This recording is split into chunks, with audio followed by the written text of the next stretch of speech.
है वो इस पर निर्भर है कि एक अकेला इंसान लिखता है और अपने विवेक के तहत लिखता है, और उसमें एक ये अजीब तरह का उसमें कर्ताया प्रवेश का एक जज्बा होता है।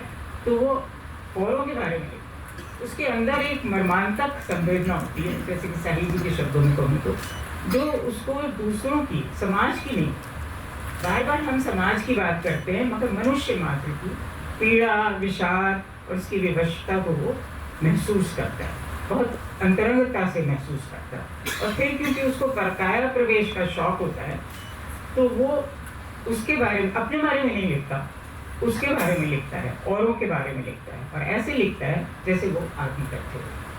तो ये नहीं, जब आप साहित्यकार अपने बारे में लिखता है तो लगता है दूसरों की कहानी कह रहा है, और जब दूसरों के बारे में लगता है तो कहता है कि अपनी कहानी कह रहा है। इसका संबंध करुणा से नहीं है, वाकई इसका संबंध संवेदना से है। बहुत से साहित्यकार बहुत क्रूर होते हैं, अधिकतर क्रूर होते हैं, क्योंकि आप अगर वैयक्तिक रूप में बातें कहें और प्रतिरोध करें स्थापित मान्यताओं का, स्वीकृत मूल्यों का, तो आपको कहीं अपने प्रति क्रूर होना पड़ता है।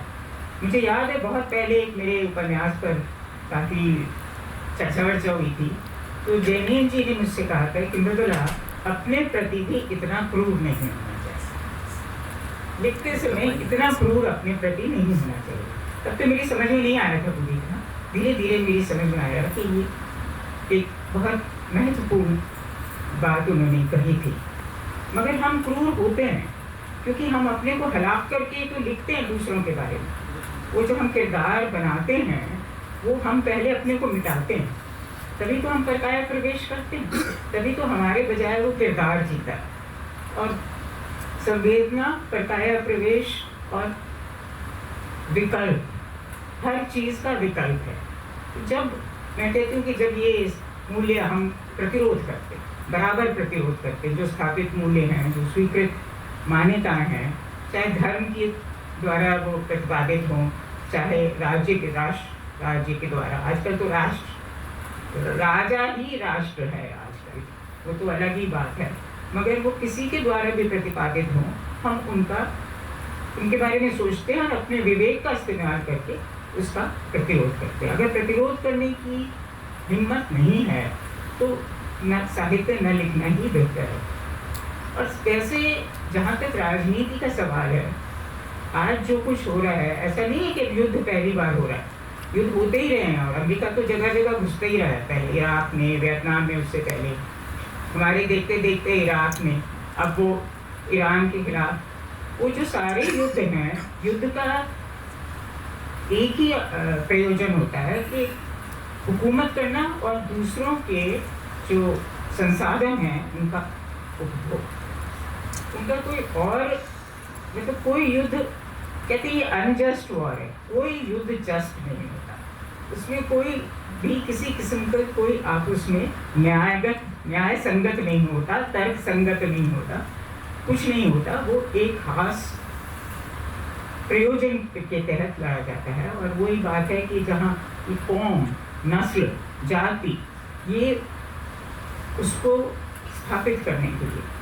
और ये एक नया, सचमुच ठीक ही कह रहे थे अशोक जी कि ये एक नई चीज़ चली है कि हम अपने अतीत को पुनः स्थापित करना चाहते हैं। और ये जो हमारे यहाँ हिंदुत्व वाद चला हुआ है, ये वाद ही है, यही सबसे खतरनाक चीज़ होती है कि आपने प्रतिरोध किया, 10 और लोग उसी तरह आपकी तरह ही बोलने लगे, तो होता क्या है कि वो फिर एक विचारधारा बनते बनते वो एक वाद बनता है, और फिर आपको खुद को नकारना पड़ता है। मतलब आप उसी चीज़ को नकारते हैं जब वो साहिल जी बात कर रहे हैं, उसकी उनकी जो भी टकराहट थी मार्क्सवादियों से और मार्क्सवादियों की उनसे, तो कभी वो एक उस पर भी रहे होंगे, मगर वो जब बात बन जाता है, जो आप विकल्प दे रहे हैं, जिसको प्रतिरोध करके आप स्थापित कर रहे हैं विवेक से, वो बात बन जाता है, बहुत सारे लोग वो बात करने लगते हैं। तब आपको लगता है ये तो विकल्प के तौर पर नहीं है, इसको विवेक से नहीं हम समझ रहे, इसको सिर्फ हम भेड़ चाल में कर रहे हैं, या हमें करवाया जा रहा है। तो साहित्य से मुझे बार बार लगता है कि राजनीति को क्या लेना देना साहित्य से, उसके लिए नगण्य है। उसके लिए एक मनोरंजन की चीज़ है, बस खत्म। मगर कहीं कहीं अंतर में उसके साहित्य से वो डरता है। जो भी राजनीतिक सत्ता होती है वो साहित्य से डरती है, और डरती इसलिए है कि जो भी साहित्यकार विकल्प देता है, जो अपने पात्रों से करवाता है, कहलाता है नहीं, वो तो बहुत अनाप शनाप होते रहते हैं, मगर जो भी वो करते हैं उसे देखकर जो पाठक है उसको कहीं धीरे धीरे कालांतर में ये महसूस होने लगता है, ये कर सकता है तो मैं क्यों नहीं कर सकता। और कहीं वो जो उसकी मान्यताएं थी, मूल्य थे, वो विघटित होते हैं, उसे गलत लगने लगते हैं। और धीरे धीरे हो सकता है कि जो साहित्यकार कह रहे हैं, एक वैकल्पिक राजनीति, एक वैकल्पिक व्यवस्था, वो समाज में सब मिलकर वो उसको समाज को बदलने में हाथ बटाने लगे। मगर ऐसा अगर हो कि जिसको हम लोकतंत्र करके चाहते हैं, वो सचमुच स्थापित हो सकेगा। हमारे यहाँ तो लोकतंत्र जैसा लोकतंत्र कभी रहा नहीं, मगर एक ज़माना वो ज़रूर था जब पुरुषोत्तम जी को तो ज़रूर याद होगा, ये नेहरू जी के भक्त हैं, कि नेहरू जी ने अटल बिहारी वाजपेयी का कुरुक्षेत्र से ये कह के परिचय करवाया था, ये हमारे भावी प्रधानमंत्रियों में से एक है। हालांकि उनके पास शायद 5 विधायक थे उस समय। तो कुरुक्षेत्र ने कहा था कि आप ऐसे क्या नहीं इनके बारे में, हम तो ऐसे ही जो होते हैं हमारे मुखालफत करने वाले, उनको गुलाब भेज देते हैं। तो आजकल वही हो रहा है, मतलब आजकल जो कुरुक्षेत्र ने कहा था वही हो रहा है। ठीक है, जिस्मानी तौर पर आप उनको जेल में ना भी डालो, तो आप इतनी अवमानना करो उसकी नहीं, उसके पूरे खानदान की, कि वो एक तरह से गुलाम ही है। तो ये एक और तरीका है कि उसकी, जिसको आपने कहा था पप्पू बना दो, सब लोगों को पप्पू बना दो, तुम्हें तो कुछ पता नहीं। और जितनी भी पुरानी चीज़ें हैं, जैसे वर्ण व्यवस्था, जाति व्यवस्था, जो भी है, स्त्रियों को तो छोड़ देती हूँ, बहुत बात होती है उनके बारे में। तो जो भी ये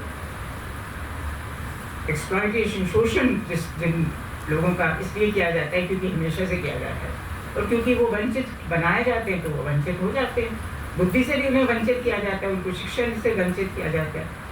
तो उनको और गिराओ, और जिनको शुरू से ही उच्च कोटि का माना जाता है उनको ऊपर उठाओ। और वही बहुमत तो क्या है, बहुमत है क्या चीज़। यहाँ पर तो जो कुछ भी बकवास आप करते हैं, नया इतिहास बना दिया, तो नया इतिहास मान लिया सबने कि हम मुगल तो कभी थे ही नहीं, मराठा ने तो कभी राज ही नहीं किया, तो वो नया इतिहास ही रटने लगते हैं। कहते हैं इस तरह के बेवकूफ़ी होती हैं, तो वो मान जाते हैं कि हाँ यही होता है। तो वो उसी को, वो बहुमत से तो वही सारे लोग तो वोट करते हैं, वही तो बहुमत बनाता है जो आपने बनाया है, जो आपने सिखाया है जिस तरह से, वही तो सीख कर वो बहुमत बनता है। वही तो आप चाहते हैं, कोई अपने लिए नहीं सोचे। एक मत से आप डरते हैं, बहुमत से थोड़ा डरेंगे। तो लोकतंत्र और तानाशाही में बहुत बड़ा अंतर नहीं होता, सिर्फ अंतर ये होता है कि लोकतंत्र में राज्य को पलटा जाता है। आप चाहे कितने भी बेवकूफ़ हों, मगर आप जब वोट देते हैं तो वोट देकर आप चुनाव द्वारा उसको, सत्ता को हटा सकते, सत्ता से हटा सकते और दूसरी सत्ता ला सकते। जैसे ही वो आप अपना अधिकार छोड़ देते हैं, या आप उस साहित्य को पढ़कर अपने निर्णय लेने लगते हैं जो प्रचारित साहित्य। और एक बात मैं ये कहना चाहती हूँ कि सिर्फ पुरस्कार ना देकर आप सत्य साहित्यकार को लांछित नहीं करते, पुरस्कार देकर भी करते हैं, बल्कि उससे ज़्यादा लांछित करते हैं। आप ऐसे लोगों को पुरस्कार देते हैं कि जो आप अच्छी तरह सब समझ जाएं कि साहित्य स्वायत्त नहीं होता, कि साहित्यकार वही लिखता है जो सत्ता चाहती है, जो राजनीति चाहती है। और जब एक बार ये स्थापित हो जाता है तो साहित्य की स्वायत्ता तो अपने आप नष्ट हो जाती है। साहित्य की स्वायत्ता अकेले आदमी की स्वायत्ता, अकेले इंसान की स्वायत्ता पर निर्भर है, अकेले इंसान के विवेक और संवेदना पर निर्भर है।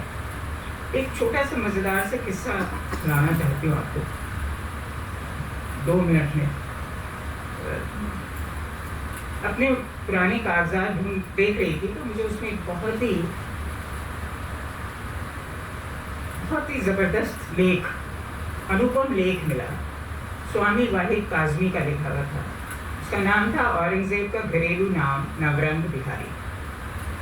तो मैंने कई बार पढ़ा था वो, मगर वो 2003 में छपा था, हेडलाइन प्लस करके अखबार था।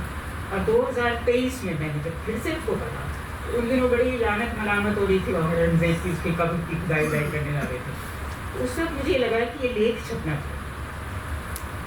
तो वो वाहिद काज़मी का तब तक इंतकाल हो गया था, और पता किया तो पता लगा कि उनको कोई वारिस नहीं है, और वो जिस वृद्धाश्रम में रहते थे वही उन्हीं लोगों ने उनका कफन दफन भी किया था। तो ये लेख था, मगर अनुमति कोई नहीं थी वाहिद काज़मी की। तो मुझे यकीन था कि अगर मैं हंस को भेजूँगी तो छाप लेंगे, क्योंकि ये उन दिनों जो सत्य प्रचारित किया जाता था उस सत्य के खिलाफ था। और कम लोग होते हैं जो प्रचारित सत्य के खिलाफ है, मगर उन्होंने नहीं छापा, जो भी कारण है। फिर अंततः वो हिंदवी के ब्लॉग में छपा, और वो कह रहे थे हमारे यहाँ भी काफ़ी चर्चा हो रही है इस पर, तब जाकर वो छपा। तो उसमें मैंने भूमि का ये सब लिख दिया था कि भाई वो नहीं है, उनके वारिस नहीं है, इससे उनकी मैं अनुमति नहीं ले सकती, और किस तरह से लिखा गया। और स्वामी वाहिद काज़मी, तो स्वामी नाम उनको ओशो ने दिया, रजनीश ने किताब स्वामी का उनको दिया था, क्योंकि वो हिंदू मुसलमान के बिल्कुल मतलब उन्हें तो सब कुछ एक ही था उनके लिए, वो फर्क ही नहीं था। तो मैं ये कहना चाहती हूँ कि एक मज़ेदार सा लेख था, बहुत अच्छा, बढ़िया। डर के मारे मैंने उसको किसी सोशल मीडिया पर नहीं डाला, क्योंकि वहाँ इतना भलेस घमासान होना था, और मेरी 7 पृष्ठों को उन्होंने उसमें खदेड़ देना था, उसमें कौन कौन नवरंग बिहारी था और कौन कौन औरंगजेब था। तो ये जब हाल हो कि आप सच्ची बात कहते हुए डरे,